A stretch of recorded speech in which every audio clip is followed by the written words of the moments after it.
దసరాకి బియ్యం ఇవ్వడం అంటే ఏంటి? పూజారికి ఎందుకు కూరగాయలు మాత్రమే ఇవ్వాలి? ఆకుకూరలు ఎందుకు ఇవ్వకూడదు? చనిపోయిన వాళ్ళకి ఎందుకు ఇష్టమైనవన్నీ వండి పెట్టాలి? సో, ఇప్పుడు మనం ఈ వ్లాగ్‌లో తెలుసుకుందాం. Yeah, yeah, yeah.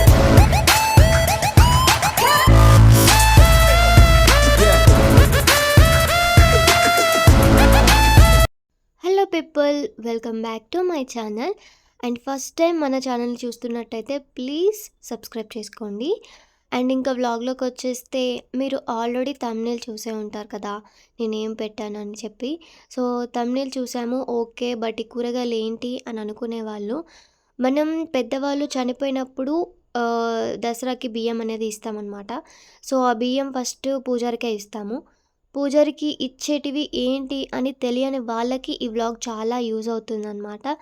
సో బియ్యం ఇచ్చేటప్పుడు ఫస్ట్ పూజారికి ఏమేమి ఇవ్వాలి అనేది మీరు ఈ వ్లాగ్లో చూసి తెలుసుకోవచ్చు. సో పూజారికి ఏమేమి ఇవ్వాలి అని అంటే బియ్యం, బీరకాయ, వంకాయ, టమాటా, పచ్చిమిర్చి, కందిపప్పు అండ్ చింతపండు ఇవి ఇవ్వాలన్నమాట. ఎందుకు కూరగాయలు ఇవ్వాలి, ఆకుకూరలు ఇవ్వచ్చు కదా అని కొంతమందికి డౌట్ వస్తుందన్నమాట. సో ఖచ్చితంగా ఆకుకూరలు అనేది ఇవ్వకూడదన్నమాట. ఎందుకు ఇవ్వకూడదు అని అంటే ఆకుకూరలు ఇస్తే శనిదేవుడికి ఇస్తున్నట్టంట. అందుకనే అయ్యగార్లకి బియ్యం ఇచ్చేటప్పుడు ఆకుకూరలు అనేది ఇవ్వకూడదు, కూరగాయలు మాత్రమే ఇవ్వాలి. అండ్ ఇది వినాయక నిమజ్జనం అయిపోయిన తర్వాత స్టార్ట్ అవుతుంది బియ్యం ఇవ్వడం అనేది. అండ్ దసరాకి అమావాస్యలోపు కంప్లీట్ చేసేయాలన్నమాట. అండ్ ఇది తెలంగాణలో చాలా బాగా చేస్తారు. ఇది ఒక ఆనవాయితీ అనమాట. తెలంగాణలో దసరా అప్పుడు చనిపోయిన వాళ్ళకి బియ్యం ఇవ్వడం అనేది. సో ఇది తెలంగాణలో దసరా పండుగ బతుకమ్మ ఎలా చేసుకుంటారో బియ్యం ఇవ్వడం కూడా అంత బాగా చేసుకుంటారనమాట. గోధుమ పిండితో ప్రమిదలు ఎందుకు చేస్తున్నామంటే ఏదైనా దోషాలు ఉంటే ఆ గోధుమ పిండితో దీపం ముట్టిస్తే దోషాలు తొలగిపోతాయంట. అండ్ మీకు ఇంకో విషయం తెలుసా, చనిపోయిన వాళ్ళు చింత చెట్టు ఆకుతోటి ఇస్తరాకు కుట్టుకుంటారంట. వాళ్ళు 1 year అంత ఇస్తరాకు కుట్టుకొని దసరా టైం వరకు ఆ ఇస్తరాకు ముందు పెట్టుకొని మనకి అంటే వాళ్ళు ఇష్టమైనవన్నీ మనం వండి పెడతామని వాళ్ళు వెయిట్ చేస్తూ ఉంటారంట. సో మనం పెట్టిన అన్ని తిని మనం చల్లగా ఉండాలని దీవించి వెళ్ళిపోతారంట. మళ్ళీ వచ్చే దసరాకి మళ్ళీ అలాగే చింత ఆకులతోటి ఇస్తరాకు కుట్టుకుంటూ ఉంటారంట. అండ్ కొంతమందికి చనిపోయిన వాళ్ళ నానమ్మ తాతయ్యలు కూడా కనబడి చెప్తారు, అది దసరాకి మాత్రమే కనపడతారు వాళ్ళు.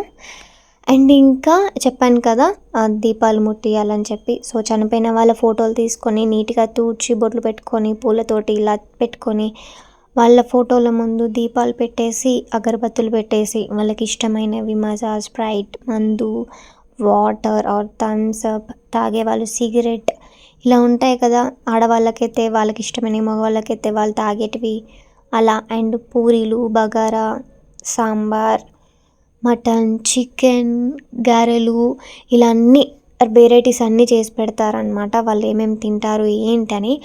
అండ్ ఒకటి అర్థం కాదు, చనిపోయిన వాళ్ళకి చనిపోయిన తర్వాత వాళ్ళకి ఇష్టమైన అన్నీ చేసి వండి పెడతారు, కానీ బ్రతికున్నప్పుడు మాత్రం ఎవ్వరు పట్టించుకోరు. కూతురైనా కొడుకైనా కొంతమంది మాత్రమే, అందరిని అనట్లేదు, కొంతమంది ఉన్న వాళ్ళకి మాత్రమే చెప్తున్నాను. సో బతికున్నప్పుడు కూడా చూడండి, చనిపోయినప్పుడే కాదు, వాళ్ళు చనిపోయిన తర్వాతకి అవన్నీ చేసి వాళ్ళ ముందు పెట్టి కాసేపు అయిన తర్వాతకి వాళ్ళకి పెట్టింది కూడా మనమే తింటామన్నమాట. సో అది కాదు కదా. సో బ్రతికున్నప్పుడే తల్లిదండ్రుల విలువ తెలుసుకొని వాళ్ళని చూసుకోండి. అలా చూసుకొని వాళ్ళు మీరు ఇప్పుడు చూసుకోలేదు అని అంటే రేపు నెక్స్ట్ మీరు కూడా ముసలోళ్ళు అవుతారు, అప్పుడు మీ పిల్లలు కూడా మిమ్మల్ని చూసుకోకపోవచ్చు. సో ఇదండి, పెత్తరమాసకి వస్తుంది, దసరాకు వస్తుందంటే పెద్దవాళ్ళకి బియ్యం ఎలా ఇస్తారు, ఏమేమి చేసి పెడతారు అని చెప్పి ఇలాగే చేస్తారనమాట. సో ఐ హోప్ ఈ వ్లాగ్ యూజ్ అవుతుంది, నచ్చుతుందని అనుకుంటున్నాను.